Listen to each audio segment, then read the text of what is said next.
Bien, mon cher Dany, merci d'être présent à ce 53e congrès français de l'illusion et championnat de France de magie FFAP. C'est avec un grand plaisir que nous te recevons et que je t'accueille sur ce stand de la FFAP. Merci beaucoup Serge de m'accueillir. On traîne un peu comme ça, les gens arrivent. Voilà, on va parler tout doucement. Voilà. Tout le monde te connaît pratiquement, hein, du moins j'espère. Et je suis rentré à la FAP, j'avais 13 ans. D'accord, ben c'était un petit peu ma première question. Ah, pardon. Non, non, oui. On fait comme si je t'ai rien dit. Oui, oui. On traîne de Voilà, non, mais tu as le droit d'anticiper les réponses, non, il n'y a mais pas de problème. Comment est-ce que tu as... Ça fait quelques années qu'on se connaît, hein, on va pas dire combien. Si, on peut. On peut. Mais ça fait rêver au moins. Vas-y. C'est bien. Je suis rentré à la FAP, j'avais 13 ans. Et donc j'ai 61 ans. 48 ans. Ah ouais. Voilà.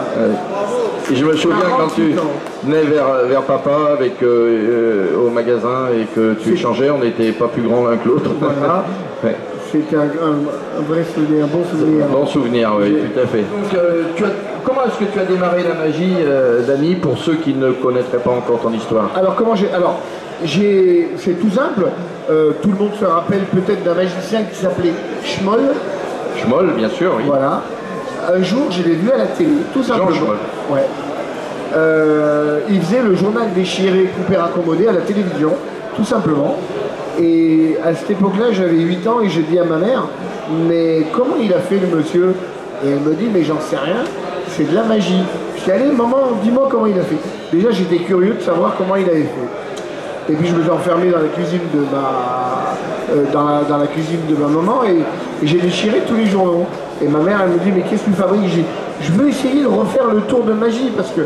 Et évidemment, ma mère connaissait personnellement le Père Noël. Et évidemment, j'ai eu la petite boîte de magie à Noël et c'était la boîte de Kassaji Magie 2000. Voilà. Et ce petit cadeau, on va dire anodin pour certains, évidemment, ben là, c'est la même histoire que tout le monde peut nous raconter.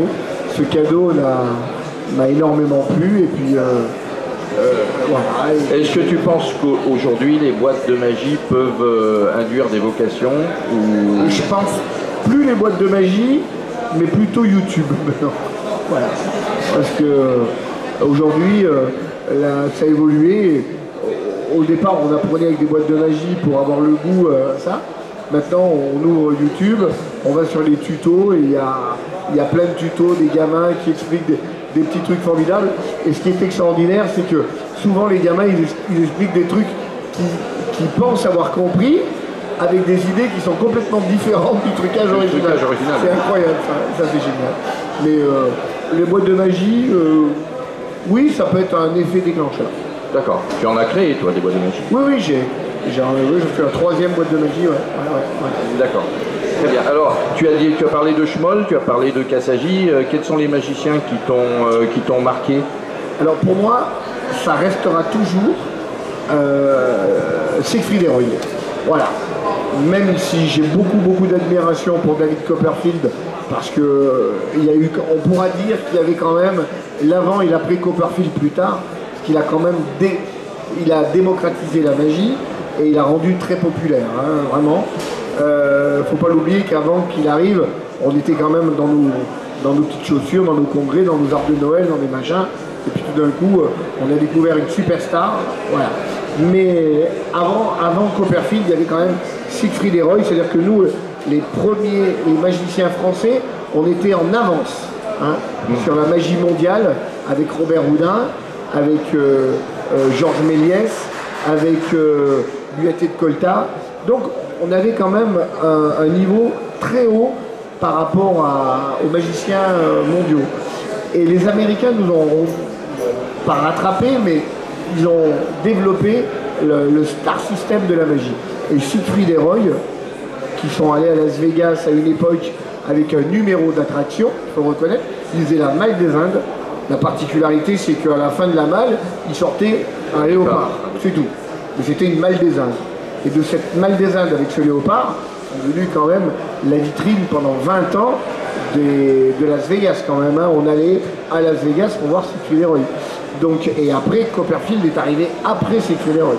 Donc, tu disais que tu as débuté la magie à peu près vers 13 ans, ouais. Et après que tu as été influencé par Siegfried and Roy, qui sont arrivés quand même beaucoup plus tard. Alors, non, donc, oui, comment ça s'est passé entre les deux? Voilà, alors donc, moi je fais partie du club de magie de Grenoble, avec à l'époque c'était Albert Chara, et puis il y avait Jim Spelly qui était là-bas, et j'ai évolué comme un peu tous, avec des spectacles de Noël et tout ça, et puis un jour on a eu l'arrivée, donc nous les magiciens on le savait, que Siegfried et Roy existait, on avait encore les cassettes vidéo, terriblement on arrivait à se récupérer quelques cassettes vidéo qui venaient des États-Unis, et après il y a eu l'explosion donc du CD, du DVD, Internet et David Copperfield, donc, mais il y a eu une période, moi je suis rentré à la FAP à 13 ans, il y a eu un gros changement, c'est quand j'ai fait mon premier, comme quoi la FAP, c'est très important.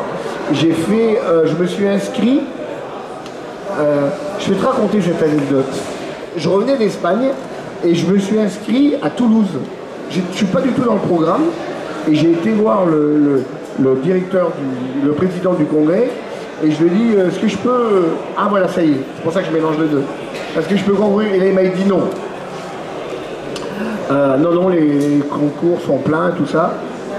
Et il m'a dit, mais par contre, vous pouvez rester au congrès. Et j'ai dit, non, mais je vais peut-être rentrer, voilà. Et je suis reparti. Et là, il m'a rattrapé au dernier moment et il m'a dit, il y a une place qui vient de se libérer, si vous voulez, je vous inscris. Et donc, je me suis inscrit au congrès de Toulouse. Et personne ne me connaissait. Personne. Je n'étais même pas sur le programme. Et là, j'ai eu le Grand Prix. Avec... ce numéro de Pierrot. Voilà. Que tu as présenté aussi à Vichy quand on l'a organisé en 1980. Voilà. Et là, c'était, ça remonte à vieux quand même. Voilà. Pierrot en arlequin, je me transformais en arlequin avec cette grande lune. Ouais. Et une petite anecdote, ça, je tiens à le souligner parce que chaque fois que je le vois, on en rigole. C'était Fred Roby qui était dans le même, il était engagé par le gala. Fred Roby, c'est un ventriloque. Ventriloque suisse. Excellent, un très grand ventriloque. Et il m'a dit, je peux te donner un conseil? Et moi j'ai dit, ben oui, avec plaisir, j'avais 18 ans. Il me dit, avec du matériel comme ça, jamais tu travailleras. Jamais. Je dis, pourquoi? Elle est pas belle, ma lune? Il me dit, mais non, des gros machins, des boîtes, des trucs, personne n'en veut. Il faut des trucs très simples qui rentrent dans une mallette, comme moi. Tu vois, ma marionnette, elle rentre dans la mallette. Et là, tout s'effondrait, moi qui voulais faire des grands spectacles. Eh bien, il avait raison. J'ai jamais travaillé avec des gros matériels. J'ai 5 semi-remorques. Et chaque fois que je le vois, il me dit, bah là, sur ce coup-là, je me suis planté. Ouais. Donc, quelles sont des pistes qui t'ont permis de... Alors, comme le disait tout à l'heure Éric Antoine, il le disait, pour arriver à faire de la magie, il faut surtout regarder ailleurs. Voilà, c'est ça, il faut cultiver. Et moi, j'ai toujours été attiré par les films fantastiques. Parce qu'au cinéma, un film fantastique, avec tous ces effets grandioses. Et j'ai toujours voulu faire de la grande illusion parce qu'il y avait de la mise en scène. Et j'ai toujours mis un petit accent, je ne sais pas pour ceux qui m'ont vu au plus grand cabaret, j'ai amené carrément des décors, la mise en scène, le costume qu'elle a avec, la petite histoire, voilà. Et j'ai toujours adoré ça. Tu t'es pas posé la question de savoir si tu, par rapport au close-up par exemple, si tu en ferais, peut-être que tu en fais aussi d'ailleurs. J'en fais, oui. Oui, voilà. Mais je me suis pas posé la question de savoir que ça c'était réalisable ou pas. Voilà.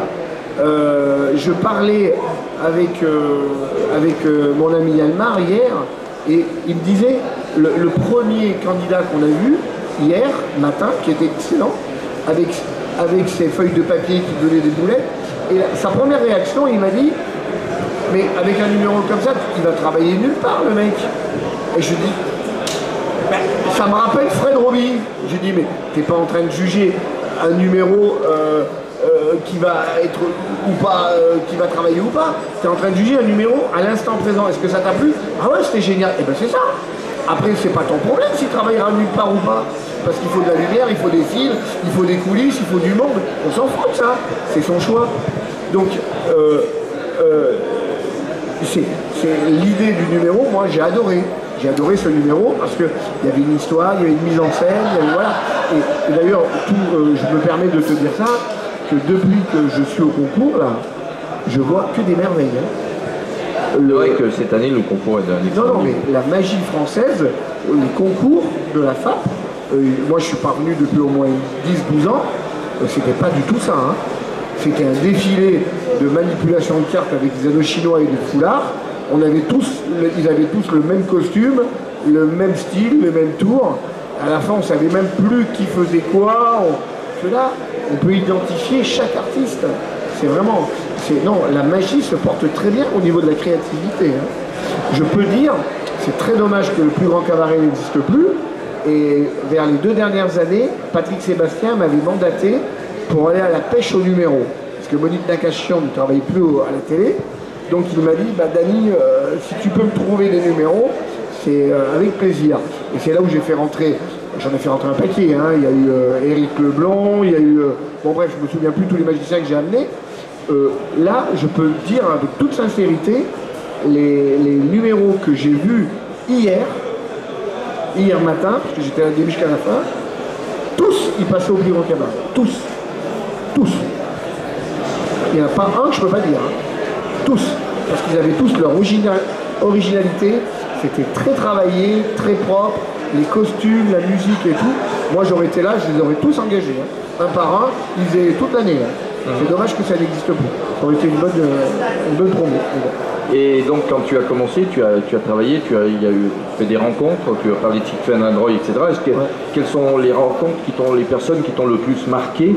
Et je complète ma question avec est-ce que tu as commencé à travailler tout seul, ou est-ce que tu as rencontré des gens qui t'ont permis justement de t'aider et d'aller plus vite dans tes démarches?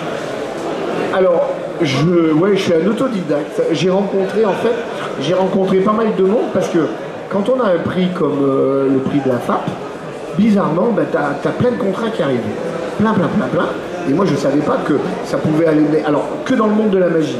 J'ai été au Japon, j'ai été en Chine, j'ai été aux États-Unis, j'ai été beaucoup en Espagne, en Italie. Alberto Sita m'a engagé, tout ça. Donc, c'est un concours comme grâce au championnat de France. Oui, c'est un vrai coup de pouce. Et après, je me suis retrouvé donc à Monaco. Alors Monaco, les Grands Prix de Monaco, là, c'était un vrai coup de pouce pour le grand public. Mais déjà, quand on commence déjà à faire avec Patrick Courdequin. Oui, avec Patrick Courdequin. Patrick, si tu nous reviens. Quand on commence à travailler dans le monde de la magie en tant que dans la magie professionnelle des congrès, bah, il y a des portes qui s'ouvrent petit à petit quand même, hein, parce qu'on a un regard à l'extérieur, on se fait des contacts, des copains, des machins. Donc ça m'a beaucoup aidé.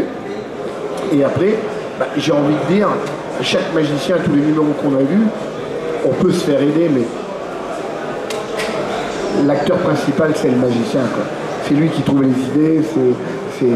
Je me suis fait aider par des metteurs en scène. Alors, c'est très difficile parce qu'un metteur en scène... Tu as travaillé avec Robert Hossein aussi, quand même. Oui, Robert Hossein. Alors, pour parler de lui, c'est un type qui m'a apporté des choses, mais il m'a laissé faire ma magie. C'est ça il m'a dit, tu vois, par exemple, il m'a dit, tu tournes jamais le dos au public, jamais. Et je dis, mais il y a un moment où je dois faire une petite manipulation et j'ai un prétexte. Il m'a dit, je m'en fous ta manipulation, tu te démerdes, mais tu tournes jamais le dos au public. Ou alors, il faut que tu parles à quelqu'un. Voilà, donc des petites choses. Il m'a dit, quand on est arrivé à Marigny avec des éclairages de projecteurs, il m'a dit, tes éclairages de discothèque, j'en veux pas. Ici, on est dans un théâtre. Il faut que le public voit l'artiste. Toutes ces lumières qui bougent, on a l'œil qui constamment, il fait ça. C'est gênant, je veux pas ça chez moi. Donc j'ai appris à travailler avec des gens qui ont ouvert les yeux en disant, voilà, des choses comme ça. Ça rejoint un petit peu ce qu'on disait tout à l'heure, et même avec Éric Antoine tout à l'heure, c'est qu'il faut s'ouvrir à d'autres domaines, à d'autres mondes, notamment tous ces metteurs en scène qui ont un œil, la danse, etc., mais tous ces metteurs en scène qui ont un œil extérieur à la magie et qui nous font sortir voilà, voilà, il faut s'ouvrir et puis toujours en gardant la même ligne droite, en travaillant notre magie, mais en regardant un tout petit peu ce qu'il y a à côté, sans vouloir dire tiens je vais mettre de la danse parce qu'il faut mettre de la danse. C'est pas ça le truc, c'est que c'est toutes ces petites cultures qui font que Si Eric Antoine est là où il est, c'est parce qu'il a regardé ailleurs. Voilà. Ok. Quelle est ta meilleure expérience aujourd'hui? C'est le plus beau souvenir, on va dire, c'est ça? On va dire ça. Ouais. Bah, ça revient un peu à ce qu'a dit Eric Antoine. Moi j'avais mon père moi j'ai eu une enfance atypique. Mon père était un menuisier, il avait une très grande menuiserie en Algérie, et je suis arrivé en 62 avec les événements, je n'avais que 4 ans. Et mon père est devenu rapidement le menuisier du général de Gaulle. Donc on habitait à Colombey les deux églises, on était voisins du général de Gaulle, et à cette époque-là, j'avais appris la menuiserie parce que mon père voulait que je sois un grand menuisier. Et là, il a commencé à s'inquiéter quand je fabriquais des cercueils et je mettais ma petite sœur dedans et j'enfonçais des épées. Et chaque fois, il me disait tout le temps, il me dit, bon, mon fils, tu veux faire quoi comme métier? Alors moi, je lui dis, papa, je veux faire magicien. Ça, j'ai compris. Mais à part ça, qu'est-ce que tu veux faire comme métier? Et je dis, voilà. Il pensait que magicien, on ne pouvait pas vivre de la magie. Alors avec son accent pied-noir, il me disait tout le temps, mais qu'est-ce que tu veux faire? Tu crois que tu vas passer à l'Olympia ou quoi? Alors je dis, bah oui. Il dit, tu feras comme tout le monde. Tu passeras devant l'Olympia. Et chaque fois que je montais en catégorie, je me suis retrouvé un jour au Casino de Paris, à Marigny, au Mogador, et puis un jour, je suis passé à l'Olympia, mais malheureusement, il n'était plus là pour le voir. Et ce jour-là, j'ai eu vraiment de l'émotion, parce que même si c'est pas grand-chose, mais pour un magicien, d'avoir son nom en lettres rouges à l'Olympia, ça fait quelque chose. Voilà, et il faut savoir que je me suis renseigné à l'époque, et Bruno Cocatrix faisait le Festival de la magie. Et donc il m'a dit, à l'époque, celui qui a remplacé Bruno Cocatrix m'a dit, oui, j'ai l'expérience du Festival de la magie, mais c'est toi le premier magicien où il n'y a que toi. La vedette, c'est toi. Voilà, Dany Larry à l'Olympia. Ou comme je suis le premier qui a été l'invité de dimanche de Michel Drucker. Il y en a eu jamais d'autres. Alors, il y a des magiciens, comme il s'appelle Xavier Mortimer, qui a fait des trucs ponctués, ou moi aussi j'ai fait des trucs ponctués chez Drucker. Mais inviter un jour un magicien tout un dimanche, j'ai été le premier. Pareil pour les Zéniths. Avant Copperfield, il n'y avait pas de magicien qui remplissait des grandes salles. J'ai fait des salles de 4, 5, 6 000 personnes, dont le Zénith de Saint-Étienne et tout ça. Voilà. Donc j'ai ouvert pas mal de portes parce que, à force de vouloir grand, hein, comme dirait je sais plus qui, je crois que c'est Oscar Wilde qui disait « Visez la lune, car en cas d'échec, vous terminerez toujours dans les étoiles. » Exact, c'est ça. Donc j'ai toujours visé la lune. Et j'étais bien parti avec mon Pierrot. Dis-moi, quelle est une anecdote très drôle qui t'est arrivée? La plus pourrie, ouais. J'ai fait un spectacle, il n'y a pas si longtemps que ça, pour 4 personnes. Un show complet pour 4 personnes. C'est absolument abominable. Abominable. Je vais vous raconter une histoire. Un jour, il y a Monique Nakachian, l'agence, qui m'appelle et me dit « Dany Larry, bon écoutez, Dany, je sais que vous allez me dire non, mais est-ce que vous faites un spectacle pour un anniversaire pour un enfant ?» Je dis « Non, je fais pas ça, je suis pas équipé pour. J'ai plein de copains qui sont bien meilleurs que moi dans ce domaine. Ils font des trucs avec des ballons, pour les gamins, des trucs. Moi non, moi je suis de l'artillerie lourde, moi j'arrive avec non. » Je me rappelle, elle me dit « Non, mais le gars il veut Dany Larry. » Non, j'ai dit non. Puis ma soeur qui s'occupait de mes affaires, elle a rencontré le monsieur qu'on a appelé Pas Problème. On l'a appelé Pas Problème. Puis au bout d'un moment, ce type appelle et il dit « Monsieur Dany Larry, avec un accent russe, il dit « Vous venez pour l'anniversaire de mon fils. » Et je lui dis « Non, vous êtes trompé, c'est pas moi. Moi je fais voler le piano, je fais des trucs. » Ah, il me dit « Si, mon fils il vous a vu à Moscou, c'est vous qui faites voler le piano, donc je veux. » J'ai dit, bon écoutez, ça va se passer où ce spectacle? Il dit, chez moi. Où? À Saint-Jean-de-Cap-Ferrat. Bon, qu'est-ce que vous voulez que je fasse? Je vais pas venir avec mon piano chez vous quand même pour m'envoler? Si, pas de problème, avec le piano. Alors là, j'ai commencé à le calmer tout de suite et je lui ai dit, attendez, pour que je vienne, il faut une scène qui fait 16 mètres de long. Pas de problème. Et après je dis, mais il n'y a pas que la scène, il y a la structure, les éclairages, la sono. Pas de problème. Puis ma soeur, elle me dit au téléphone, elle me dit, quoi, le mec qui veut t'engager, t'as qu'à lui dire oui. Bon, ma soeur, elle a pris le truc, elle a pris le prix du spectacle que je prends pour un Zénith, elle lui dit le prix, il lui dit, pas de problème. Bref, on arrive à faire un spectacle, j'ai dit, c'est un fou, le mec il veut un spectacle complet de 2 heures chez Dany Larry, chez lui. On y va. Les camions, ils rentraient pas dans sa villa, même à Saint-Jean-de-Cap-Ferrat, j'ai 4 smirmorques. On n'est pas rentré 4 smirmorques dans une villa, pas de problème. Le mec il a loué 20 petits camions, une armée de gens, en dehors de la ville, il faisait la navette numéro par numéro. C'est un truc de malade. Bref, on monte tout ça chez lui, il avait un grand terrain, la scène, en plein air, avec couverte, avec tout ce que j'ai demandé, les projecteurs, la sono et tout. Puis au bout d'un moment, il me dit, bah, on va faire un spectacle. J'ai dit, bah, on va attendre un peu les invités. Il dit, on est là. Je dis, comment on est là? Il dit, bah, ma femme, moi, ma petite fille qui c'est son anniversaire, et mon fils. Et là, tu dis, d'accord, on fait le spectacle là. Pas de problème. Ben, et là, ils se mettent tous les 4 devant moi. Et tu fais 2 heures de show de Zénith pour eux. Et ben c'était les 2 heures les plus longues de ma vie. Parce que je faisais monter des spectateurs habituellement dans mon spectacle. Je faisais monter le gamin. Puis après je dis bon ben, le gamin. Après lui. En fait il a passé plus de temps sur scène avec moi que dans la salle. Et je savais plus, mais c'est horrible quoi de faire un spectacle comme ça. Mais c'était pas problème. Très bien, pas de problème. Bon, question traditionnelle, effectivement, quels conseils tu pourrais donner à nos jeunes et quels avertissements pourrais-tu leur donner à ceux qui voudraient devenir magiciens et magiciens professionnels? Alors la première chose c'est le jeune qui veut faire ça, déjà, il a mis le doigt exactement là où il fallait. Parce que la magie, c'est quelque chose d'extraordinaire à tous les niveaux. C'est un passeport international. On peut voyager avec la magie dans le monde entier. Quand vous dites que vous êtes magicien, que vous faites un tour, il y a tout de suite ce facteur sympathie qui rentre en jeu. Quand on est gamin et qu'on fait un tour de magie à un grand, et que le grand ils font on devient quelqu'un. Le conseil que je peux donner, c'est juste de croire en ses rêves. Voilà. Allez-y, faites de la magie, croyez, et puis surtout, quand quelqu'un vous dit non, ça, il ne faut pas le faire, c'est pas possible, c'est là que vous vous dites c'est ça que je vais faire. Voilà. D'accord, pousser dans ces derniers retranchements et toujours avec ouais, exactement. Ouais. C'est quand on m'a dit non, mais là, et c'est là où j'avais envie de le faire. Et le résultat, là, voilà, on l'a bien vu. Parce que... Et les avertissements, faire attention à quoi?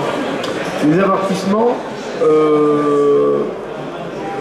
alors maintenant, pas trop regarder YouTube, parce que le mimétisme, ça existe. Et souvent, les magiciens, avant, quand on lisait un tour, on lisait la technique. On lisait pas trop la présentation. Il y avait une vague présentation du numéro et chaque magicien se faisait sa propre opinion de la présentation. Aujourd'hui, quand on achète un truc à côté, le gars qui vous le vend, il vous le présente. Bizarrement, et ben on refait la même présentation. Donc, essayez je dis à un jeune, de se casser la tête pour trouver sa présentation. Le trucage, c'est juste l'outil pour réaliser le miracle. Et le mimétisme, ça existe. Parce qu'il y a des jeunes qui regardent à fond les vidéos, moi je le sais, parce qu'ils regardent mes vidéos qu'ils ont enregistrées sur le plus grand cabaret ou sur YouTube, et ils les passent en boucle, ils les revoient, si bien que, même si c'est des jeunes que j'aime bien, que je connais, quand je les vois sur scène, je fais oh là là, la gestuelle, les mouvements, c'est tout pareil, quoi. Ça casse l'imagination, quoi. Voilà, c'est la télévision, YouTube et ça, il y a eu un énorme pas en avant sur la magie ces derniers temps, avec tout ce qu'on voit sur Internet, c'est extraordinaire. David Blaine, tous les magiciens qu'on voit dehors dans la rue, tout ça, c'est extraordinaire. Dynamo et tout ça. Chris Angel, alors voilà, tiens, on va en parler justement. Chris Angel, un jour il m'appelle, je vais à Las Vegas, parce qu'il était au fond du gouffre. Il me dit, il faudrait que je monte des tours. Et moi je lui dis, mais Chris Angel me demande de lui monter des tours. Il est rentré dans une spirale de YouTube où il ne pouvait plus s'en sortir. Il a tellement poussé les trucages vidéo à un point que quand il s'est retrouvé sur une scène, eh ben, tout le monde a dit, mais finalement il est comme les autres lui. Il fait apparaître des colombes, il coupe une corde en deux, mais c'est pas lui qui passe d'un immeuble à un autre, c'est pas lui qui marche en l'air comme ça dans l'île, c'est pas lui qui marche sur l'eau et c'est pas lui qui s'envole comme ça. Et alors ils sont où là? Ah bah oui, mais ça marche sur YouTube. Et là, c'est là où il a eu des difficultés à lancer son spectacle, parce qu'il a énormément déçu les gens, parce que c'était pas du tout l'image qu'il représentait. Donc voilà, ça c'est un exemple concret où maintenant, ça y est, maintenant j'ai revu son spectacle l'année dernière à Las Vegas. Maintenant ça tient la route, c'est vachement bien. Très bien. Donc au début de notre interview, tu disais que tu parlais de YouTube en disant que ça avait remplacé plutôt les boîtes de magie. Ouais. Et maintenant tu dis attention, il vaut mieux pas trop y aller quand même. Voilà, donc ça c'est vachement bien parce que YouTube ça va donner l'envie avec les tutos, le mec qui va essayer, le petit gamin, ah ouais merde c'est marrant, il va le faire, ça va te donner envie. Et puis après, voilà, il faut s'en inspirer, mais il faut faire très attention, très attention. D'accord, très bien. Donc l'an dernier, j'ai eu la chance, il n'y a pas très longtemps, d'aller te voir à Barbière. Ouais. Ça c'est une de tes dernières aventures, enfin une de tes dernières, pas la dernière bien sûr, mais une des dernières en date. Et je crois que c'est très important, c'est un projet qui te tenait à cœur. Alors j'ai deux questions. Comment est-ce qu'on vit après le plus grand cabaret? Ouais. Et la deuxième, c'est, tu es à Barbière maintenant, parle-nous un peu de ce lieu. D'accord. Alors après le cabaret, c'est-à-dire que Patrick Sébastien, un jour il me dit, Danny, j'ai une mauvaise nouvelle à t'annoncer, on arrête le cabaret. Et moi dans ma tête, j'ai fait, ouf, parce que 2-3 fois, je lui avais dit que je voulais arrêter, parce que c'est plus tard, pas maintenant, hein, mais plus tard, peut-être quand je serai mort, que certains magiciens vont réaliser le travail colossal que c'est de fabriquer un tour qui fait le final de l'émission tous les mois en faisant le décor, les numéros, le matériel, les costumes, même la musique, parce que je compose mes musiques. Tout ça en moins d'un mois, et quand c'est fini, il faut recommencer le mois prochain, et ça pendant 20 ans. Voilà. Donc j'ai accumulé 400 numéros. Otto Westly me disait, tu m'en donnes juste un. Moi, je fais le tour du monde avec un seul. Toi, t'en as 400. Donc c'est colossal. Je me suis retrouvé avec tout ça. Et à un moment, il a fallu que je cherche un local pour stocker tout ça. J'en avais à droite, à gauche, chez des copains et tout. C'est du matériel parce que j'ai tout gardé. Tout. Y compris ma lune de Pierrot du début, jusqu'à la dernière locomotive que j'ai fait apparaître. J'ai tout gardé. Et ça rentre dans une salle qui est plus grande que ça. C'est énorme. Donc j'ai acheté une usine qui fait 5000 m². Et cette usine, elle était tellement grande et tellement belle que je l'ai transformée en salle de spectacle. Serge l'a vu. On dirait une immense gare.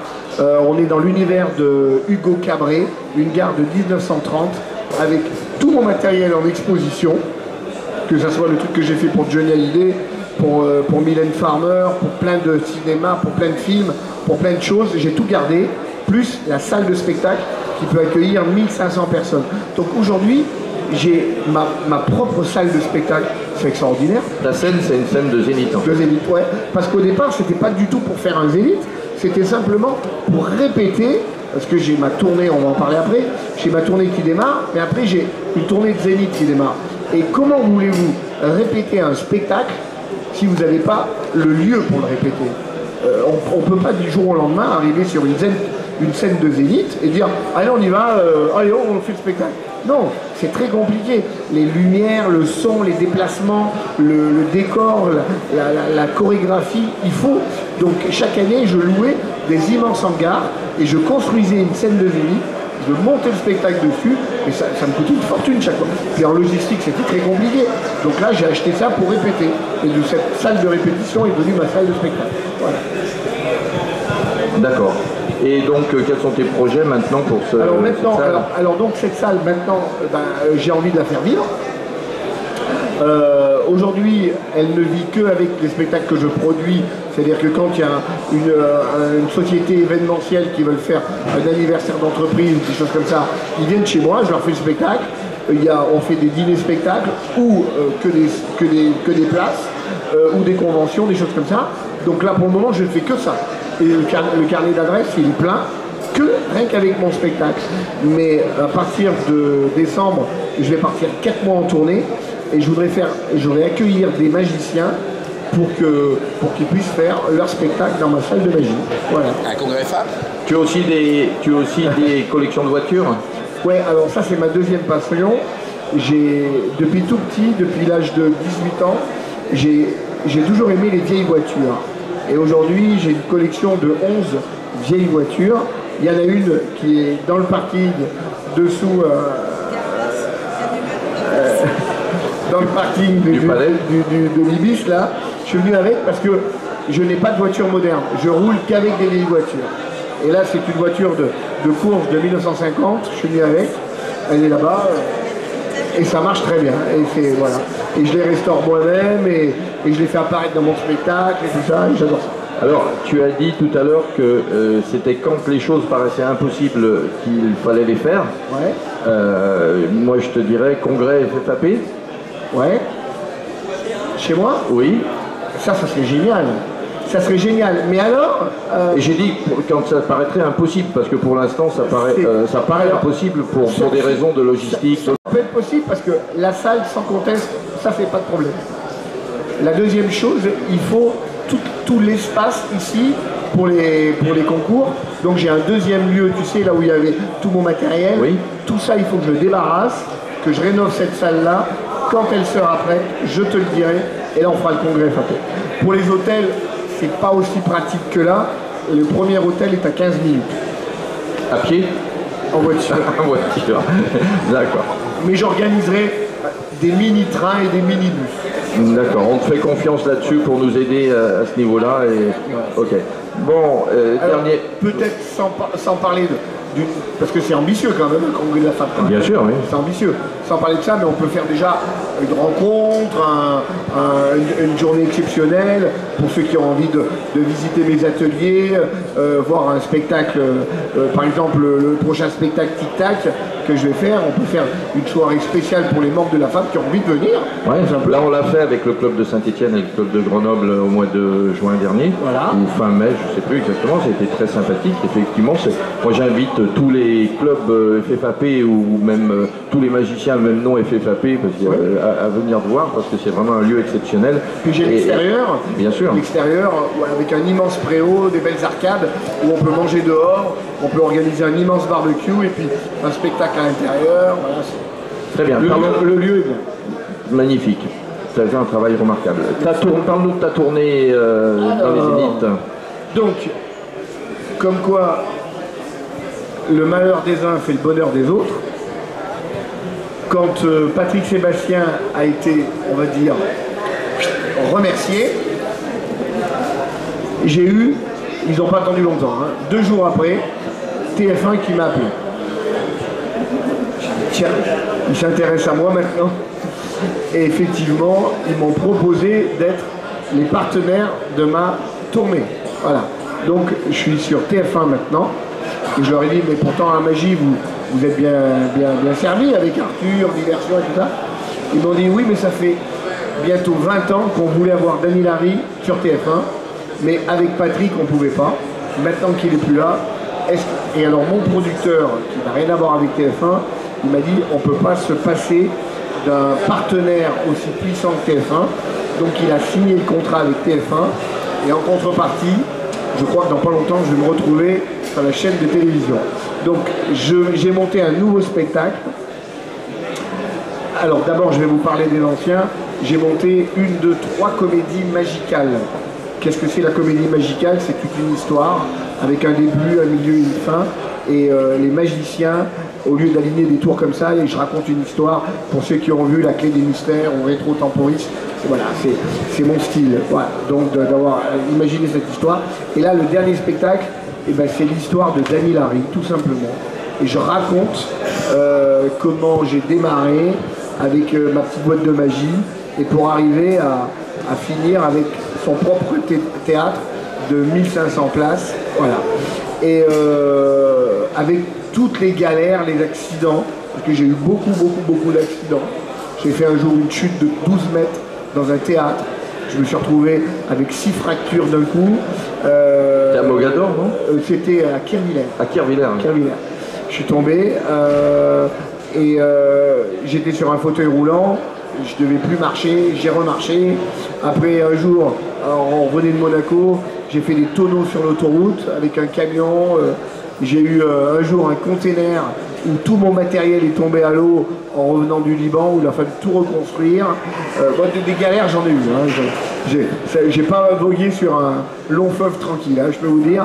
Donc je raconte tout ça dans mon spectacle, toutes ces galères. Et puis chaque fois, je suis reparti, j'ai rebondi, ainsi de suite, avec des hauts, des bas et des mouvements, et surtout des moments merveilleux. Voilà. Très bien. Écoute, tic-tac, c'est le temps. Tic-tac, voilà. Là, une question qui est beaucoup posée, c'est à quoi ça sert la FFAP, effectivement, qu'est-ce que ça peut nous apporter? Et tu as eu la gentillesse de me dire que tu étais prête à faire un partenariat avec la FFAP sur cette tournée, en faisant bénéficier les membres de la FFAP d'un tarif spécial sur présentation de la carte. Alors j'ai reçu malheureusement le clip qui va passer sur TF1, je l'ai reçu hier soir sur mon ordinateur.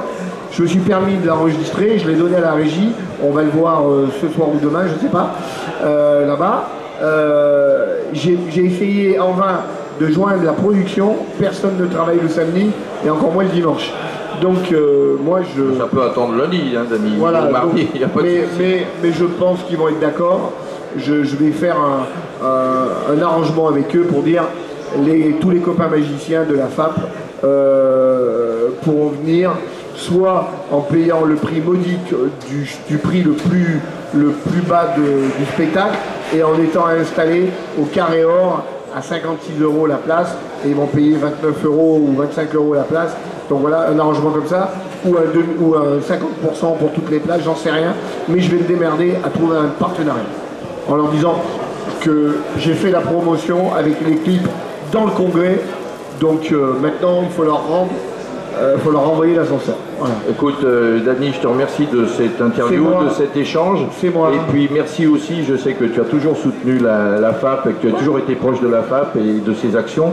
Et ton retour parmi nous montre cet attachement, et je t'en remercie du temps. Je suis ravi d'être là, et puis j'ai toujours adoré la magie, et ça fait longtemps que je n'avais pas eu la chance d'aller dans un congrès, parce que j'en pouvais plus avec Patrick Sébastien tous les mois. Là aujourd'hui, j'aurais pas pu être là parce que je serais en répétition, en train de construire et tout ça. Et finalement, je suis très content que ça soit arrêté, parce que j'ai l'impression de commencer à vivre. J'ai pu faire ma salle, je peux venir au congrès, je peux enfin m'amuser. Voilà. Et tu m'as dit, tu as été très surpris de voir que les gens te connaissaient, la notoriété que tu avais. Bah ouais, parce que moi je me suis dit, je vais rencontrer quelques gens qui m'ont vu à la télévision et tout ça. Mais non, tout le monde. Et un accueil chaleureux, quoi. Parce que des fois dans la magie, je sais qu'il y a certaines rivalités avec les gens. Je me suis dit, comment ils vont le prendre? Parce qu'à une époque, j'ai pas honte de le dire, à une époque, je coupais tout avec les magiciens, parce que sur Virtuelle Magie, il y a 2-3 personnes que je ne sais même pas les noms, parce que c'est des pseudos, qui m'ont assassiné pendant des mois et des mois en disant ouais, Dany Larry il a fait ça, c'est de la merde, nani, nana. Bon, on peut aimer la grande illusion ou pas, mais j'ai envie de dire à ces gens-là, si c'était de la merde, je ne serais pas resté 20 ans. Voilà. Si je suis resté 20 ans à la télé, on rentre peut-être par hasard à la télé, mais on n'y reste pas par hasard. Voilà. Hein, donc, ça c'est... voilà. Merci. Bravo Dany, on terminera sur cette belle phrase. Donc je me suis fait une mauvaise image des collègues et des confrères magie. Je me suis dit, il y en a qui vont me voir et vont dire, oh là là, qu'est-ce qu'il fait là ce con? Voilà, et ben non, j'ai eu que des gens qui m'ont fait la bise, photo, sympa et tout, et donc je remercie tous ces gens. Merci à toi Dany. Merci à toi.